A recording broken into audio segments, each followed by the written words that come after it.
Thank you guys for having us here. So fun to see all of you with your computers and your lunch. We're glad you're eating your lunch here. I'm sure you're going to be a fabulous audience and listen carefully to what we do. We'll try and play a lot and not talk a lot, but we want to teach you a whole lot about chamber music and what we do. We are the Indiana Brass.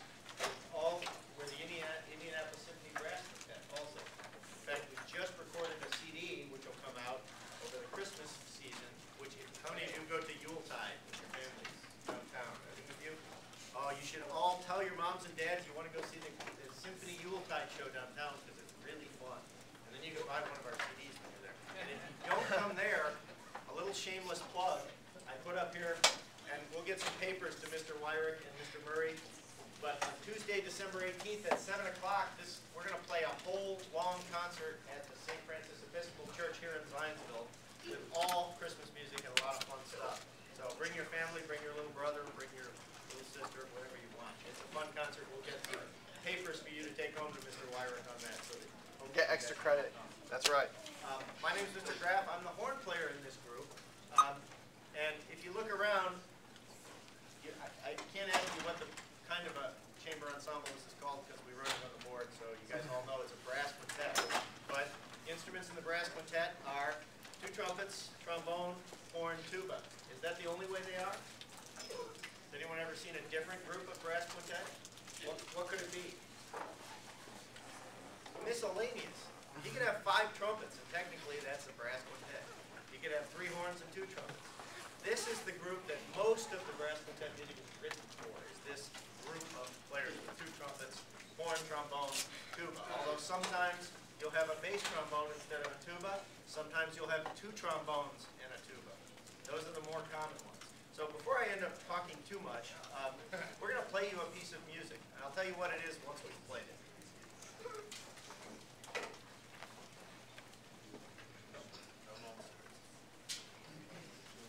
Yes, why don't we tune? Pitch? Yep.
was really a kind of a song. It was probably really a 4-part piece originally, because it's a very, very old piece back in the 16th century. And it's called canzona.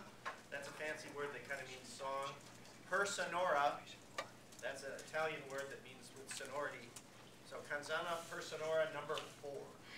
So there are 3 others of those he wrote before. We like this one the best. And it's written by a man named Gabrielli.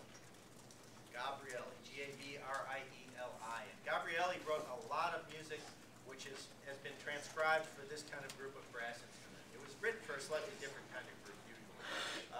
But it was written a long, long time ago, around 1600. It's not really Christmas music per se, but it's music of that kind. Anyone notice what we did before we played it for you? Who noticed? What did we do? We tuned. Why do you think we did that? You're right. So we didn't tune. Do you think we were? How did we sound in tune? Do you think we stopped tuning after we played that A? No. Is that the only time we tuned? When did No. we tune? Throughout the song. The whole time we tuned. Every time we hit. Did you hear that last chord we played? Right? We really tried to make that chord in every chord we hit in the piece. So even though we tuned, and our first trumpet here, whose name is Bob Wood. Everyone say hi, Bob. Hi, Bob. He gave us an A. I don't know if you saw. He got on a tuner, put it on a stand, and played a concert A. You guys tuned the concert B flat. In the orchestra, we're more used to A, so we tuned to a concert A. We all checked our A. You may notice we didn't play just the A. Sometimes we played an A, and we played an E and a D, and checked to see how we all fit. But then we didn't. We may have put the tuner away, but we didn't put our ears away. The ears stayed on all the way through, and they will continue to do so. All right, we'll continue and move ahead. I should introduce the members of the group, too. Bob Wood is one of our trumpet players. The other trumpet player is Alan Miller. Hi, Alan. Hi, Alan.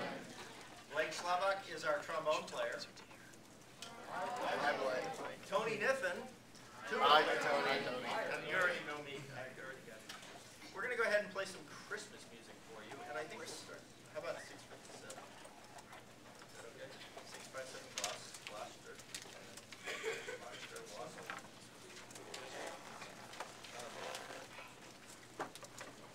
Hey, by the way, we should point out Alan Miller was the trumpet teacher of Mr. Murray. That's right. Interesting trivia there. We're going to play a Christmas carol, and it's a traditional Welsh Christmas carol called Gloucester Wassel. Well, I can spell it for you, but it's, am I pronouncing it right? Yeah, Gloucester Wassel. Gloucester Wassel. We're not going to grade on spelling. It's okay. Yeah, spelling doesn't matter. Gloucester is, Get it wrong, you'll never get it right no matter how well I say it. So just call it the Wassel song. W-A-S-S-A-I-L. Wassel song. Wassel is a drink. This is kind of a drinking song. I probably shouldn't be playing it in school. But it comes back to the tradition when carolers, how many of you guys have ever Christmas caroled? Gone around and sang Christmas carols. Everybody sings it sometimes, right? Back in old Welsh days, they would go around and carol from house to house, and they would take a big bowl and collect food and drink. And at each house, they'd get more to drink. So they'd have a fun night going out. Of course, they were drinking Coca-Cola, I'm sure. We're going to play Gloucester Wassel.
much. That piece is one that we just recorded about 3 weeks ago, and if you come to our concert there or if you come to Yuletide and you buy our CD, you can keep that and save it forever and listen to it over and over and over. We just did the recording of it. It's fantastic. I have a question. How many of you know how a chamber group works and how we get started, for instance? That's one of the questions. How do we start? Because when you guys start in band, right? Mr. Weirich or Mr. Wertz steps on the podium, they put their arms up, you put your instrument up, and they bring you in, right? How do we do that? There's nobody standing up there.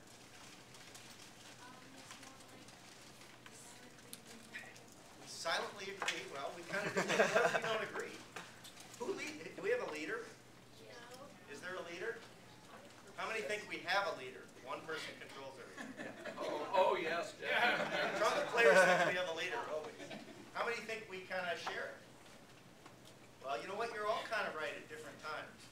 We have to have a default leader. And when in doubt, you kind of go with the trumpet player. First trumpet player usually. Is there a reason? Anyone know why? Think about it. There's a couple of reasons. He's in the front, yeah. He also, does he play a high part or a low part? He plays the highest part. Much the same way if in the orchestra, if you go hear an orchestra, the person that's called the leader of the orchestra is the principal first chair violinist, because they're right up front in this same spot, and they play the highest string part. And they're kind of called the leader, even though the piccolo might be higher and that, they don't play all the time. So in the brass quintet, but he really doesn't lead everything, because he doesn't play all the time. And in a chamber music like this, we kind of share who controls leadership. And in fact, in that last piece you heard several times, who started it? Could you tell who started it? Because we didn't really silently decide. Yeah, it started with this line. How do you? He kind of helped start it, but it was up to me to start because I had that melody. I followed Rick. He followed me, but he moved well too. So that we're all, because you'll notice in chamber music, chamber players tend to move a little more because we signal things with our body when we play. So what I did to start it was this, and that breath I gave was the same thing as a conductor going, telling you when you're going to have to play that up beat. So let me show you. If you go back and play the same one we did, 657. Just to give you an idea. And I'm going to start it a few times, but I'm going to try and start it differently, and we'll see if they can follow me. No, don't close your eyes yet. Keep it looking. All right? Okay, let's try it again.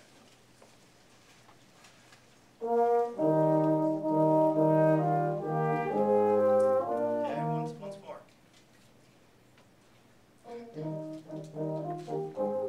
Once more.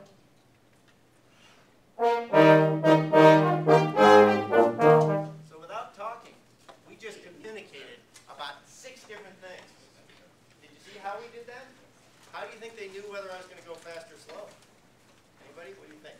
Would have liked the way you breathe. It could tell if you're going to go loud or fast or slow. Perfect, the way I breathe, right? And I bet you when you watch Mr. Weirich or Mr. Murray or any conductor, they often will go when they're getting ready to start you. And I'm sure they both do because they're wind players. Sometimes string players don't do that quite as much, but almost every wind player, even when they're being a conductor, will go get you going because they're thinking about what you have to do. And that's what they were responding to was my breath. And then whether I was in real close, they played soft, or if I got out bigger, it was louder. Now the other thing we listen to is our ears, right? So even with our eyes closed, just close our eyes. We're going to play the first 2 bars. Okay? Ready? Sorry. Have to be a little louder. Same thing. First 2 bars. Ready? Right. So we can do it without even looking at each other because they heard my breath. Right? So that's one of the things that's kind of a mystery until you get involved in chamber music, which you guys are all doing right now. Right? If you hear a concert, you hear musicians playing chamber music, even if it's a group in a mall, see how they're doing, see how they're communicating. Don't just sit back and listen. Kind of try and listen beyond the music.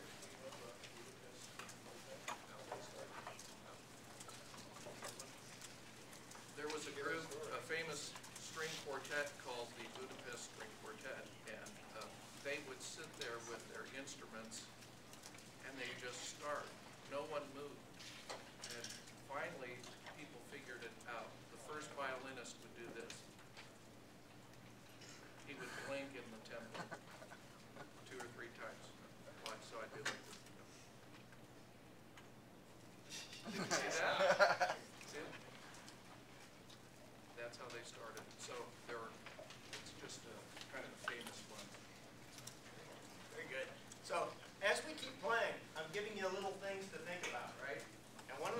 want you to do is, instead of just sitting there and saying, this is pretty music, because I hope it is pretty music, we hope you like it, start looking at how did they start? Or when we get to a retardando, you all know what that means, right?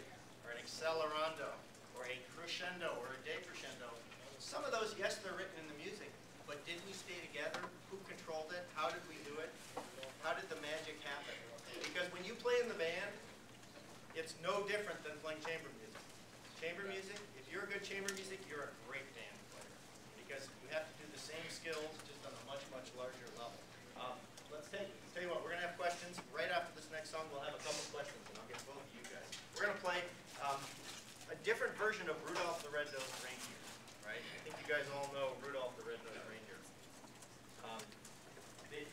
It's interesting, and it's not necessarily who wrote the music to Rudolph, but the story of Rudolph the Red-Nosed Reindeer comes from way back and became most popular when it was used as an advertising campaign by a department store that put it out, and the song was then later written that went along with it. And when the song was written, it ended up being used and sung by everybody, sort of the biggest pop singers of the day. Guys like Gene Autry, they're not pop singers to you guys today, but they were the, I don't know who you want to compare as a singer today. But yeah, they were the Britney Spears of 60 years ago, I suppose, although Britney Spears is probably out the door now. Anyway, we're going to play Rudolph the Red-Nosed Reindeer. Now, of course, this is not your typical Rudolph because it's a jazz waltz.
Because he was shot. That's a very good guess.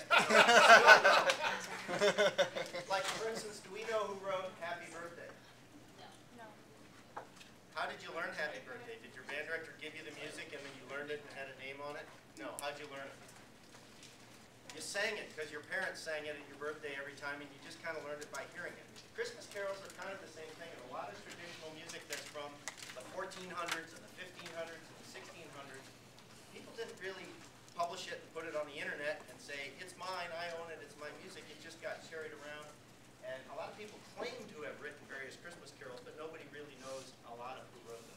So that song is traditional. And Rudolph the Red-Nosed Reindeer, I'll see if I can give you an actual composer. I might have it written down. Johnny Marks, M-A-R-K-S. That's who wrote Rudolph the Red-Nosed Reindeer. So good. Any other questions before we play another Christmas song for you? Yes. That is. You've been to our concert before. Yes. And if you come to the concert, you can bring your little brother up and play sleigh bells during Rudolph. Absolutely. We always do that with that arrangement of Rudolph.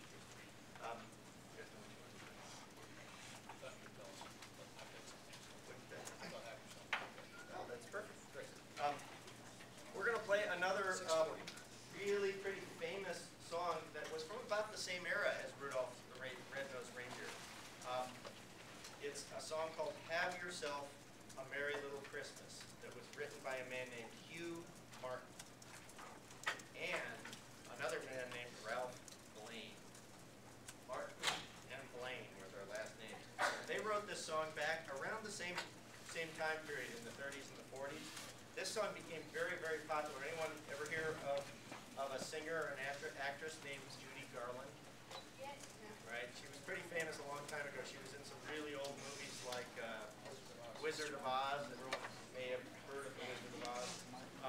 Well, there was a musical, an MGM Grand Musical movie that was filmed that was called Meet Me in St. Louis. And this song is in that movie, and it's what made it so popular. Have yourself a merry little Christmas. And it's also B-flat trumpet today.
Talk to you about one other part. We have a couple things we thought would be fun to try today. One is I'm going to show you a couple of things that maybe you guys can do in chamber groups. If any of you end up this year in the future doing solo and ensemble or anything of that in a chamber group of any type, no matter what your instruments are. One of the things you can do to help you play better, other than just practice a lot. That's always really good, of course. But it's one of the things that's really pretty easy for brass quintets to do. But it's harder if you get in a, for instance, how many brass players are here? Okay. All brass. Is this all brass? This is all all brass. brass players. Yeah. Then this is except for really easy. Now we know we're in trouble. With all brass players, you guys should do this really easily, but it's a great thing to practice, and it helps work on your ear.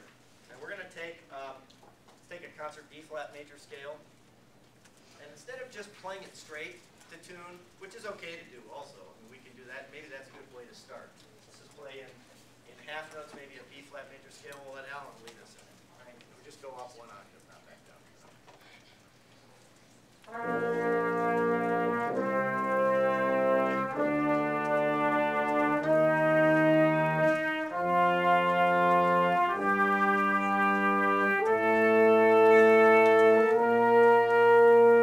That's good. We won't go. We could go back down. Now, one of the things I like to try and think about while we're doing that, and I think we're all working on, is not 5 sounds.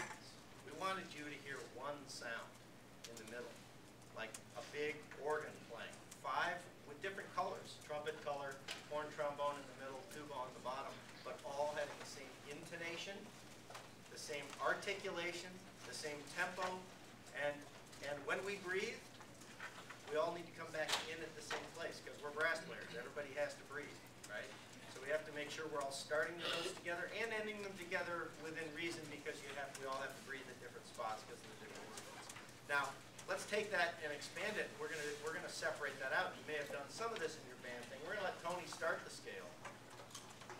Maybe Tony and Blake together started, and the three of us are gonna come in when they get to the third belt. We're gonna go up and down, right? And now we're gonna hear chords. And it's gonna be harder on our ears, but the same thing. We want to make everything in tune.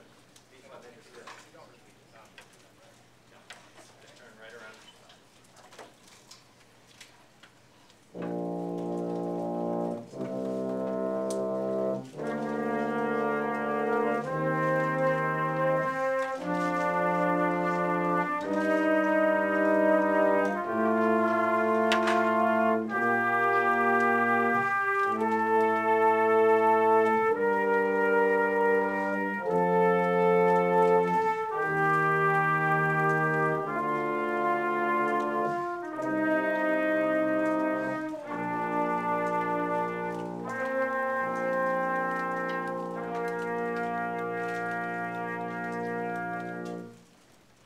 Now you heard chords, right, all the way up. Now we can even stretch that out one more way, and we'll do it one more way for you here.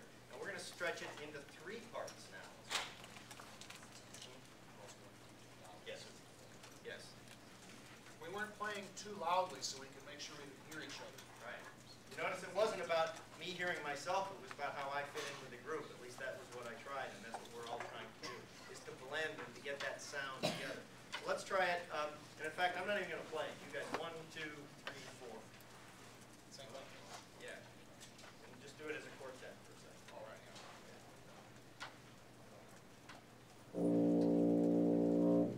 Shall we add the next? Add the next.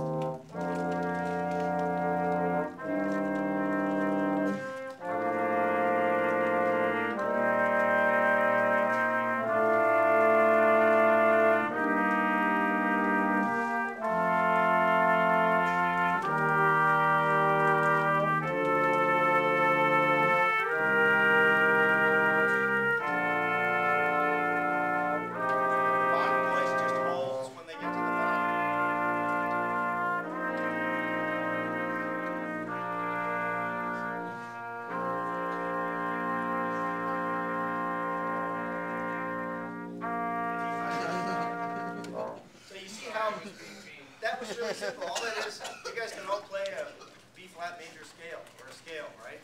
It's something really simple to do, and it's something that I kind of like to do. Let's say, you know, we get to a rehearsal and our tuba player forgot his mouthpiece or something. Never happens. Never happens. Never happens. Never happens. So we can't rehearse the music that's in our folder right away.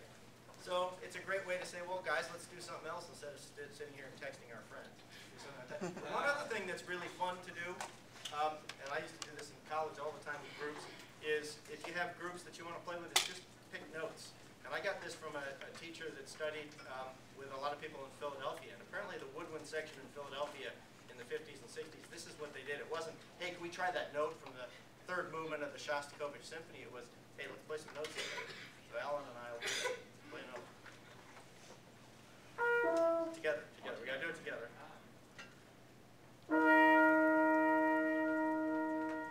Another one.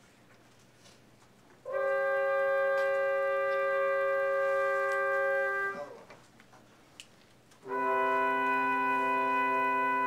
One more. Right?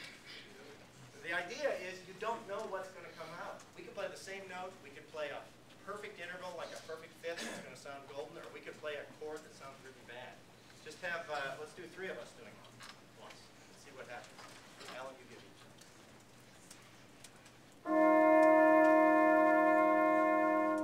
There.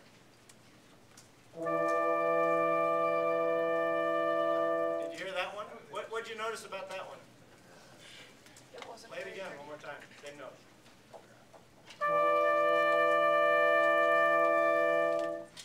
Blake and I are playing the same note, right?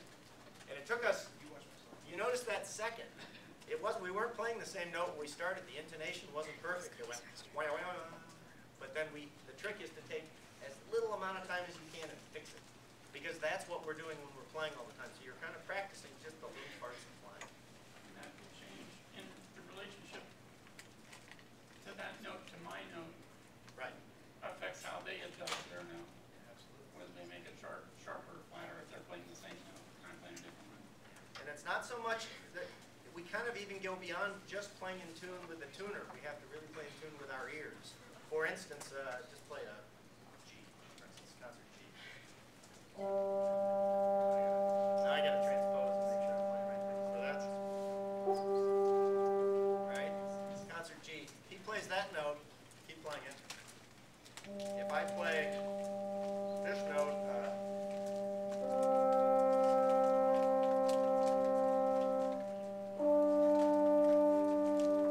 Have to move that G slightly depending on which note I'm playing and whether it's where it fits in the chord. Now you notice when we did that, or the other way. Play it again and you notice what happens. You hold it steady for a minute. So I play.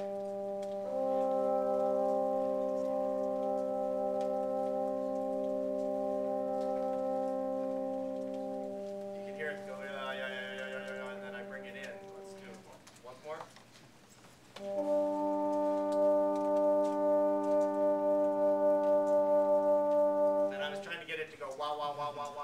That means I'm out of tune when it does that.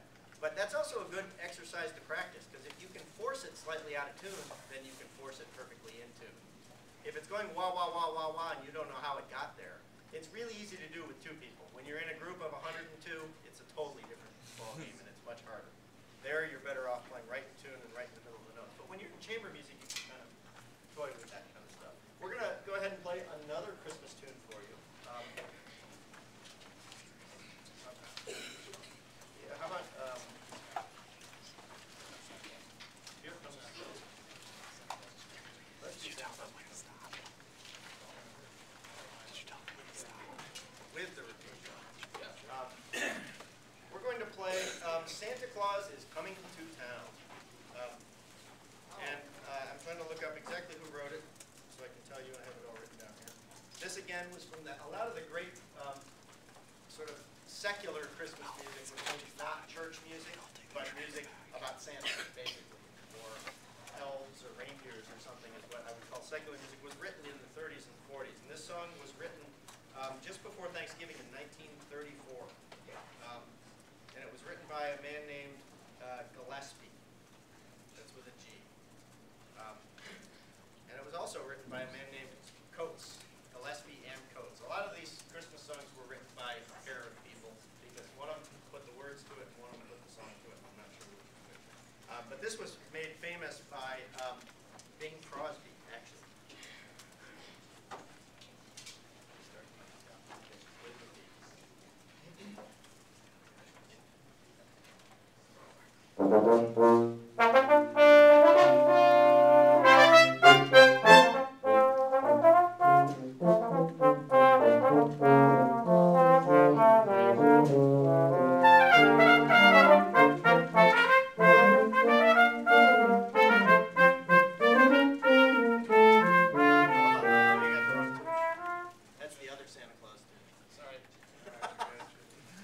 We should have used numbers. They're all numbered. 644. 644. That's okay.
pieces for the Christmas concert. Let's do Carol of Bells. There's one page in it. I need to find page 2. There's some of the music that we plan to play, but we haven't played for 8 or 10 years, maybe. I think I have page 2 right here. A lot of this music we haven't played for 5, 6, 8 years, and we may or may not have played exactly with this group of people. So what we have to do is practice it together, right? We've all practiced our parts at homes, but we're going to actually play a piece for you that we didn't rehearse for today and show you how we rehearse it, right? We thought maybe that'd be kind of interesting to see us go through, talk about some things, talk about how we're going to do things, and how does a professional group rehearse. Because for us to rehearse a 4 or 5 minute piece generally takes 5 or 6 minutes. Because we all know the music before we start rehearsing. All our goal is to take our personal parts and put them together. That's one of the things I know that your band directors, Mr. Weirich and Mr. Murray, would really like, is when you get a new piece of music, if when you showed up to rehearse it, you already knew all the notes, you knew the rhythms they were in, you knew all the fingerings, and you knew that you were going to play them in tune. And their whole job was just to make sure everything fits together well. That's the goal. Now, I know a lot of college band directors would hope that that's the case, too. It's something that takes a long time to learn. And even some professional conductors find that they have to teach players music. We don't want that to ever happen. We want it to be. So we're going to play a piece called Carol of the Bells. And I'm sure you've all heard it before. Everybody type that in, Carol of the Bells. It's written by a man named Leontovich. Good luck with that spelling. Say Leontovich. You can spell it any way you want. This is an arrangement of that. But there's a couple different stories of where this piece was written and why it was written, but it often comes from a Ukrainian folk story about bells ringing on Christmas, which is why it's called Carol of the Bells. So we're going to play through Carol of the Bells and show you kind of how we rehearse the piece. So you'll just hear us talking amongst ourselves. We'll try and do it loud enough that you can all hear us talk, too. So, the first thing I'd sit down and say is, okay, who starts this? We all play. Okay, so who's playing first trumpet? Okay, so it'll be Bob who starts. Do we have mutes? Do we all have mutes, or can I do it not mute? We don't need it. Oh, okay. You're going to use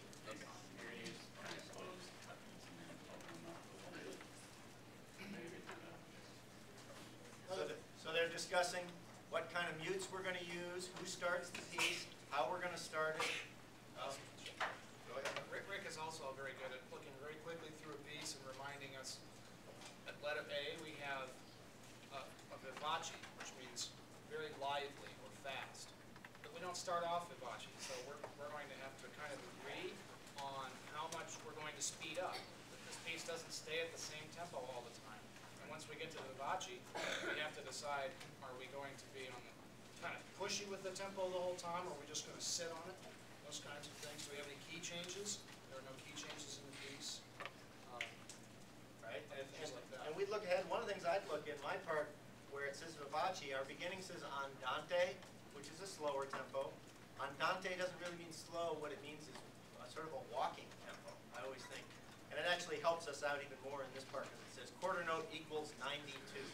So we can pull out our metronomes and figure out exactly what he meant. Now, we've been doing this long enough, we know about what quarter equals 92 is, and we usually do it a little faster than that when we used to do it, so I'd suggest we go a little faster than quarter equals 92. But when we get to the vivace, I have 4 bars of rest, so the very first thing I'd say is, all right, who sets the tempo? Who starts at the vivace? It's Alan. Does anyone else play the vivace? Okay, so Alan's going to set that new tempo, so it's going to be all on his shoulders.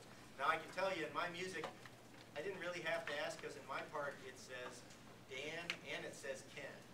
Right. We know those. Dan was the trumpet player 10 years ago. Ken was the trumpet player in the Honolulu Brass Quintet where I first got this music 21 years ago. And he played second trumpet. So I know that it's the second trumpet that I have to look at. And any other changes? The end says it's pretty much We can accelerate it at letter F. a little acceleration towards the end. Yeah. Okay, Oh, good. yeah, there it is. So let's try it, and we may stop when we're going through it. If things aren't working right and we hear something wrong, we'll stop and fix it.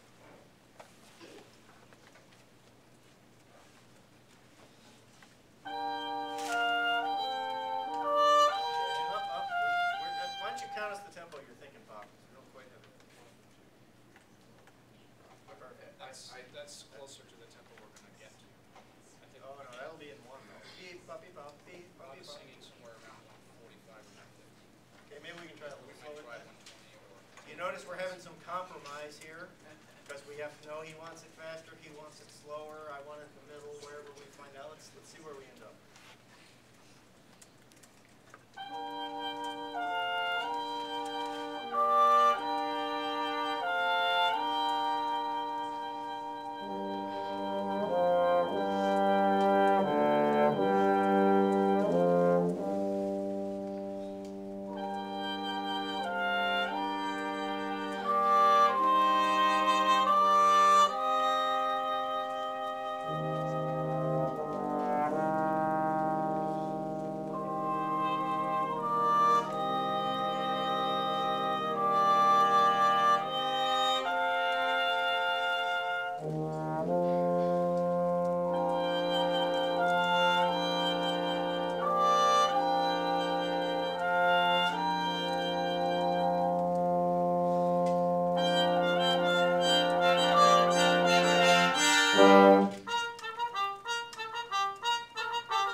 Let's see, what do you think we might want to do different?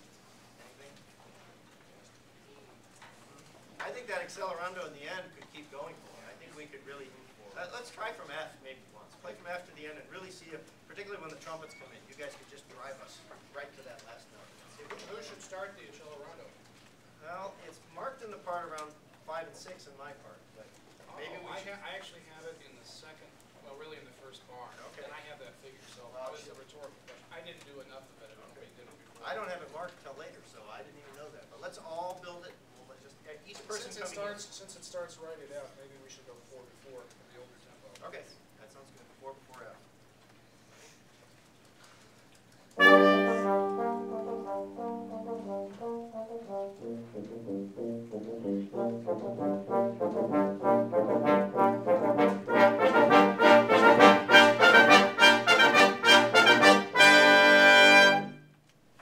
That was a much better ending, wasn't it? Yeah. You guys like that better?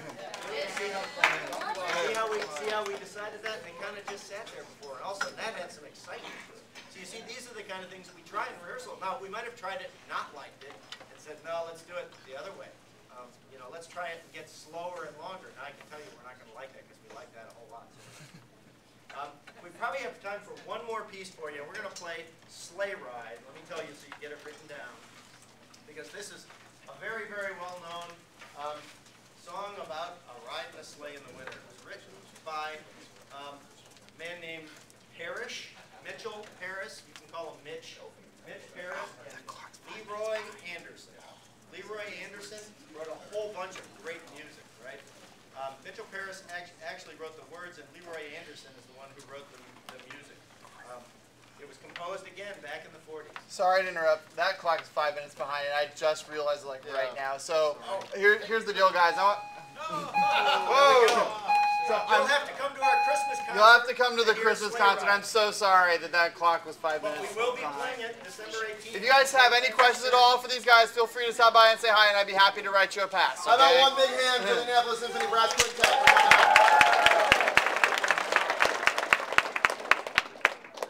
Run our trees back.